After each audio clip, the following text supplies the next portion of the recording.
जिस लड़की से मैं प्यार करता था, उसकी बड़ी बहन ने उसके मोबाइल पर हमारे सारे मैसेज देख लिए, जिसकी वजह से उसके घर में काफ़ी लड़ाई हुई और वो उसके लिए रिश्ता देखने लगे।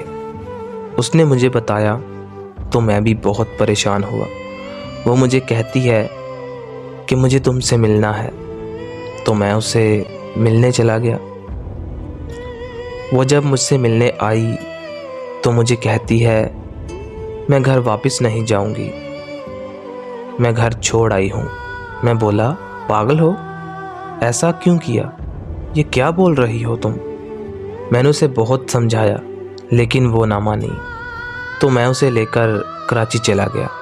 जब मेरे घर वालों को इस बात का पता चला तो वो मेरे पीछे कराची आ गए।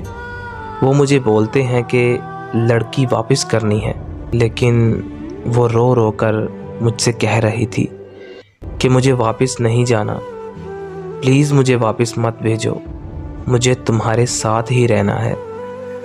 तो उसकी ये हालत देखकर मैंने उससे कोर्ट मैरिज कर ली। फिर कुछ महीनों बाद मेरे घर वालों की कॉल आई। उन्होंने मुझसे कहा कि हमने तुमको माफ़ किया, तुम घर वापस आ जाओ। मैं बहुत खुश हुआ और उसे लेकर खुशी खुशी घर वापस आया। तो घर में आते ही देखा कि घर का माहौल तो कुछ और ही बता रहा था। उसके घर वाले भी आए हुए थे। मैंने अपने घर वालों से पूछा कि ये यहाँ क्या कर रहे हैं, तो उन्होंने बताया कि ये उस लड़की को ले जाने आए हैं। ये बोल रहे हैं कि कल तुम बारात लेकर आना, हम अपनी बेटी को इज्जत से रुखसत करेंगे।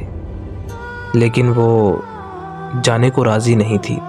वो मुझे बार बार कह रही थी मुझे मत जाने दो, ये लोग मुझे तुमसे कभी नहीं मिलने देंगे।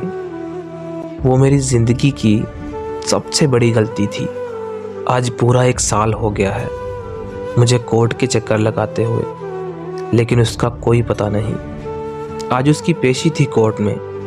मैंने पूरे 1 साल के बाद उसे देखा। वो बस खामोशी से मेरी तरफ देख रही थी। मैं 1 साल से जिसके लिए लड़ रहा था, उसने जज से बोला कि मुझे तलाक चाहिए। मैंने जब ये बात सुनी तो मेरे पांव तले ज़मीन निकल गई। मैं बहुत टूट गया और सोचने लगा कि आखिर इसने ऐसा क्यों कहा। वो बस चुप थी और उसकी आंखों में आंसू थे। मैं उसकी तरफ देख रहा था जैसे वो मुझे अपनी गलती का एहसास दिला रही हो कि मैंने तुमको बोला था कि मुझे इनके साथ मत जाने दो, लेकिन तुमने मेरी नहीं मानी। उस वक़्त कोर्ट ने हमारी जुदाई लिख दी। अब मेरा ज़िंदा रहने को दिल नहीं करता, मगर शिकस्त खाकर भी तौहीने ज़िंदगी ना हुई। शिकस्त खाकर भी तौहीने ज़िंदगी ना हुई। 1000 काम हुए मगर हमसे खुदकुशी ना हुई।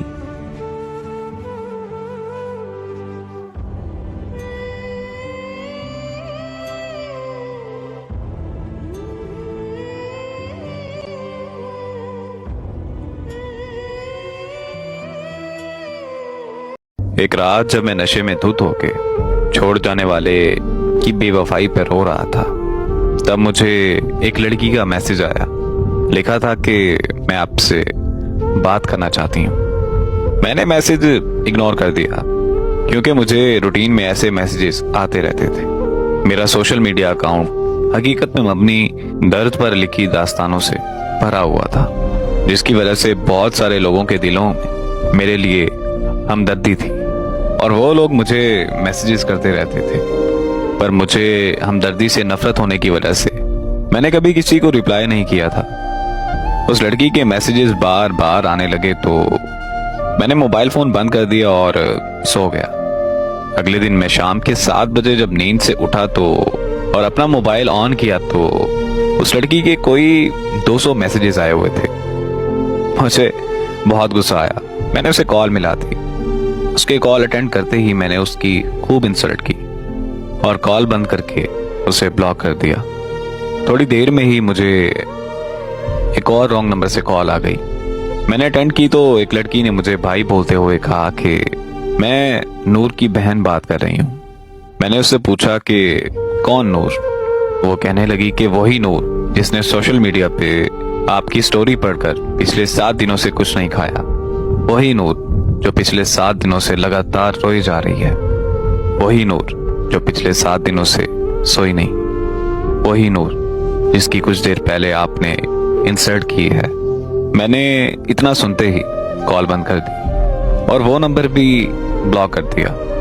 रात को जब मैं फिर से नशे में धुत हुआ तो मुझे अजीब ख्याल आने लगे और एक अजीब सी बेचैनी होने लगी कि आखिर ये नूर लड़की है कौन और ऐसा क्यों कर रही है।